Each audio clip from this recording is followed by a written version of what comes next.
Daily taste the daily. త్వరలో భారత్ పర్యటనకు వస్తారని అమెరికా అధ్యక్షుడు డొనాల్డ్ ట్రంప్ అన్నారు. వచ్చే ఏడాది భారత్ పర్యటన ఉండవచ్చని అధ్యక్షుడు ట్రంప్ తెలిపారు. భారత ప్రధాని నరేంద్ర మోదీ గొప్ప వ్యక్తి అని, తనకు మంచి స్నేహితుడని పేర్కొన్నారు.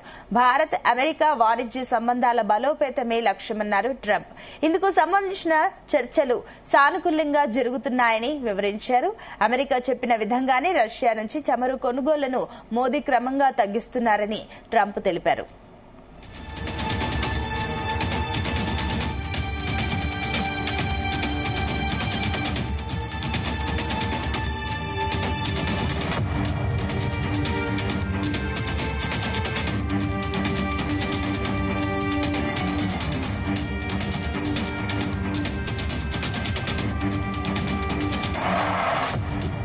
ఇక భారత్ కు ప్రధాని మోదీ మంచి మిత్రుడని ట్రంప్ అన్నారు. ఈ నేపథ్యంలో భారత్ కైతే పర్యటన ఉండబోతుంది ట్రంప్ ది. దీనికి సంబంధించి మరిన్ని డీటెయిల్స్ మా కరెస్పాండెంట్ నాగేశ్వరరావు అందిస్తారు. నాగేశ్వరరావు, భారతదేశానికి అయితే ఆ ట్రంప్ ఎట్టికేళ్లకి రాబోతున్నట్లు తెలుస్తా ఉంది. ఏదైతే ట్రంప్ గెలిచిన తర్వాత భారతదేశం మీద నివురు కప్పిన నిప్పులాగా ఎగబడతా ఉన్న పరిస్థితి ఉంది. ఒక పక్క దేశవ్యాప్తంగా భారతదేశానికి పెద్ద ఎత్తున పేరు ప్రఖ్యాతలు రావటం, మరో పక్క భారతదేశానికి సంబంధించిన జీడిపి గాని ఆర్థిక వ్యవస్థ గాని ఆ ప్రపంచంలో 4వ స్థానానికి ఎగబాకటం, ఏదైతే ఆ పెద్ద పెద్ద పరిశ్రమలు మొత్తం కూడా భారతదేశం వెంట చూడటం కొంత మేరకు ఆ ట్రంప్ కి అలాగే ఏదైతే అమెరికాకి సంబంధించిన మిత్రపక్షాలకి కొంతమేరకు ఇబ్బందికరంగా మారిన పరిస్థితి అయితే ఉంది. ఈ నేపథ్యంలోనే ఆ రష్యా నుంచి చమురు కొనుక్కుంటున్నారంటూ కూడా ఆ రష్యాని అడ్డు పెట్టుకొని రష్యా దగ్గర చమురు కొనద్దు, ఇది ఆ ఇజ్రాయిల్ సంబంధించి యుద్ధానికి దారితీస్తుందంటూ కూడా ఆయన కొంత మేరకు ఆ భారతదేశం మీద అక్కసు ఎల్లవెక్కిన పరిస్థితి ఉంది. ఆ రోజు నుంచి భారతదేశానికి కొంత మేరకు దూరంగా ఉంటున్న పరిస్థితి ఉంది. భారతదేశ ప్రధాని ఏకంగా ఆ ట్రంప్ ఫోను లిఫ్ట్ చేయని పరిస్థితి ఉంది, ట్రంప్ తో మాట్లాడిన పరిస్థితి ఉంది. దీంతో ఒకసారిగా అవాక్కైన ట్రంప్ చేసేది ఏమీ లేక మరలా ప్రయత్నించిన పరిస్థితి ఉంది. ఏదైతే దీపావళి రోజున పర్వదినాన్ని పురస్కరించుకుని మరొకసారి ఆ ట్రంప్ ఆ భారతదేశానికి సంబంధించి శుభాకాంక్షలు చెప్పేందుకు నరేంద్ర మోడీకి ఫోన్ చేశారు. ఆయన పుట్టిన రోజున మరోసారి నరేంద్ర మోడీకి ట్రంప్ ఫోన్ చేసిన పరిస్థితి ఉంది. చిన్నగా మరలా ఆ భారతదేశానికి సంబంధించి ఇప్పటికే అనేక ఆంక్షలు విధించి భారతదేశం దాదాపుగా స్వాతంత్రం వచ్చిన తర్వాత ఏనాడు కూడా 1947 నుంచి ఇప్పటిదాకా కూడా ఏ దేశం కూడా భారతదేశం మీద ఇంత పెద్ద ఎత్తున పన్నులు విధించిన పరిస్థితి. కానీ ట్రంప్ ఏకంగా 100%, 50% పన్నులు విధించేసరికల్లా ఒకసారిగా అవాక్ అవడం భారతదేశీయుల యొక్క వంతైంది. మన దేశాన్ని పాలించట్లేదు, మనకేమీ డబ్బులు ఇవ్వట్లేదు, మన దేశానికి సంబంధించి ఆర్థిక వ్యవస్థకి ఏమీ తోడ్పాటు లేదు, అలాంటి వ్యక్తి మన దేశం మీద పన్నులు విధించడం ఏంటంటూ భారతదేశంలో పెద్ద ఎత్తున వ్యతిరేకత వచ్చిన పరిస్థితి ఉంది.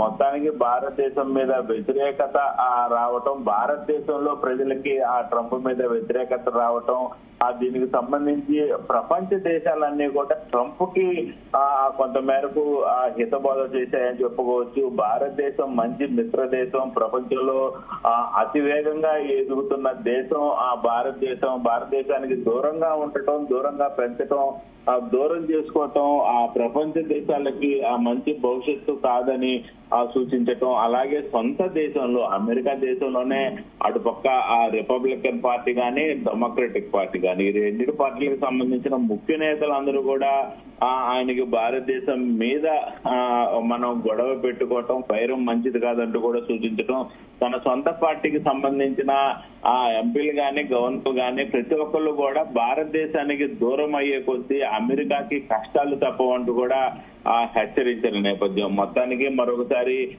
భారతదేశానికి సంబంధించి భారతదేశాన్ని గాని భారతదేశ ప్రధాని నరేంద్ర మోడీని గాని కీర్తిస్తూ తానే స్వయంగా చెప్పిన పరిస్థితి ఉంది. త్వరలో నేను భారతదేశానికి వెళ్తున్నాను, భారతదేశంలో అడుగు పెడుతున్నానంటూ కూడా ఆయన చెప్పిన పరిస్థితి ఉంది.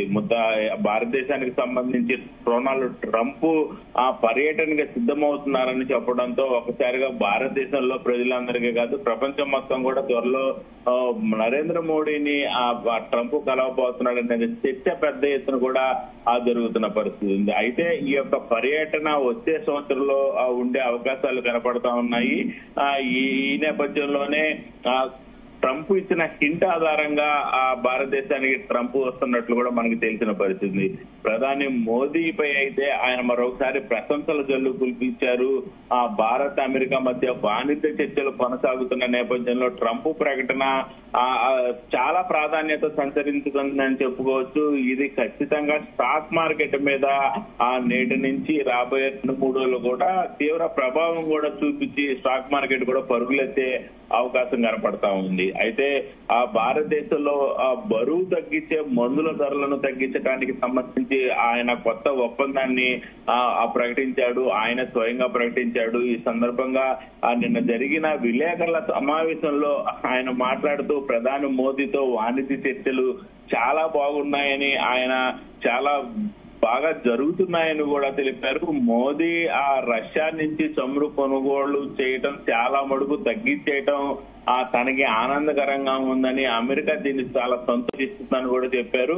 అయితే నరేంద్ర మోడీ అన్నిటికన్నా నాకు గొప్ప స్నేహితుడని, గొప్ప మిత్రుడని, మా మధ్య చర్చలు కొనసాగుతున్నాయని, నేను అక్కడికి రావాలని ఆయన కూడా కోరుకుంటున్నారంటూ కూడా ట్రంప్ స్వయంగా ప్రకటించాడు. దాన్ని మేము పరిశీలిస్తున్నాము, నేను వెళ్తాను అన్న సమాధానం చెప్పడంతో ట్రంప్ భారతదేశం రావాలని ఉన్నది అనే అంశం అయితే అందరికీ తెలిసిన పరిస్థితి ఉంది.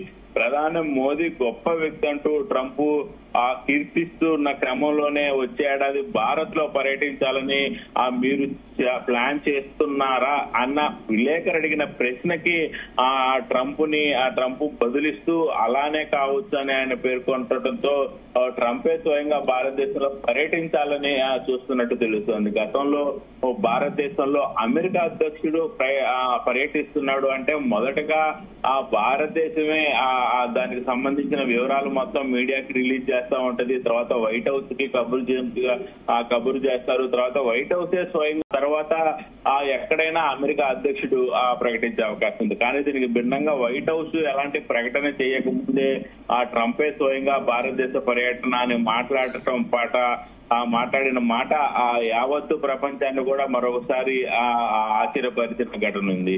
అయితే మరొకసారి ట్రంప్ భారత్ పై ఇండైరెక్ట్ గా అక్కసు ఎలగెక్కిన పరిస్థితి ఉంది. పూటకొక మాట రోజుకొక అబద్ధం చెప్తున్నాడు ట్రంప్ అంటూ కూడా ఎప్పటికీ ఆయన మీద పెద్ద ఎత్తున అస్త్రశస్త్రాలు భారతదేశంలో సోషల్ మీడియాలో వదులుతున్న పరిస్థితి నేపథ్యంలో మరొకసారి తన వైఖరిని బయట పెట్టుకున్న పరిస్థితి. నిన్న జరిగిన మీడియా సమావేశంలో భారత్ పాకిస్తాన్ ఘర్షణపై నిడకలేని వ్యాఖ్యలను ఆయన మరొకసారి కొనసాగించారని చెప్పుకోవచ్చు. ఈ యొక్క ఘర్షణ సమయంలో సింధూర్ యుద్ధంలో భాగంగా భారత్ పాకిస్తాన్ మధ్య జరిగిన ఘర్షణలో 8 యుద్ధ విమానాలు కూలిపోయినాయి అంటూ కూడా ఆయన చెప్పారు. తొలిత ఈ ఘర్షణ సమయంలో 5 విమానాలు కూలిపోయాయని గతంలో అమెరికా అధ్యక్షుడు చెప్పాడు ట్రంప్. అయితే ఇటీవల 7 కూలిపోయినట్టు చెప్పారు. నేడు 8 కూలాయన్నారు. ఇప్పటికే ట్రంప్ గత 2 సందర్భాల్లో కూడా ఒకసారి 5 ఒకసారి 7 కూలాయని చెప్పారు. నేడు ఏకంగా 8 యుద్ధ విమానాలు కూలాయని చెప్పడంతో మరొకసారి స్థానికంగా ఉన్న విలేకరులు గాని అక్కడున్న అధికారులు గాని భారతదేశం గాని ప్రపంచం గాని మరొకసారి అవాక్కైపోయిన పరిస్థితి ఉంది. అయితే అవి ఎవరికి చెందినవి అనే విషయాన్ని మాత్రం ట్రంప్ బయటకు పెట్టలేదు. ఏనాడు కూడా ఆయన ఎప్పుడు కూడా వెల్లడించలేని పరిస్థితి ఉంది. అయితే పాకిస్తాన్ మాత్రం ఆ యుద్ధ విమానాలు ట్రంప్ చెప్పిన యుద్ధ విమానాలన్నీ కూడా భారతదేశం కూలిపోయినాయి అని అన్నారు. అలాగే భారతదేశంలో ఉన్న కాంగ్రెస్ పార్టీ వ్యవహారాలు చూస్తున్న రాహుల్ గాంధీ కూడా ట్రంప్ చెప్పాడు భారతదేశంలో యుద్ధ విమానాలు కూలిపోయినాయి అని భారతదేశం మీద పడుతున్న పరిస్థితి ఉంది. ఈ ఫ్లోరిడాలోని ఆ మయామిలో ఆ బుధవారం జరిగిన అమెరికా బిజినెస్ ఫోరం సమావేశంలో ఆ ట్రంప్ యొక్క వ్యాఖ్యలు మరొకసారి చేసిన పరిస్థితి. ఆ రెండు దేశాలతో వాణిజ్య బంధం కుదుర్చుకునే ఆ ప్రక్రియలో భాగం మధ్యలో ఉండగా అవి యుద్ధానికి వెళ్ళాయనే వార్త తనను తీవ్రంగా కలిసివేసిందని చెప్పాడు. ఈ యొక్క ఘర్షణలో 7 విమానాలు నేలకూలగా మరొకటి తీవ్రంగా దెబ్బతిందని, మొత్తంగా 8 విమానాలు ధ్వంసమైనాయి అంటూ ఆ యుద్ధం కొనసాగిస్తే వాణిజ్య ఒప్పందాన్ని ఆపేస్తానని హెచ్చరించడంతో ఇరు దేశాలు కూడా శాంతికి అంగీకరించాయని తెలిపాడు. చివరిలో ఆయన మాట్లాడిన మాట కొత్త మెరుపు అని చెప్పుకోవచ్చు. 8 నెలల్లో 8 యుద్ధాలను ఆపానంటూ కూడా ట్రంప్ మరొకసారి తనకు తాను ప్రకటించుకున్న పరిస్థితి అయితే ఉంది Sunita. Right, thank you Nageswararao.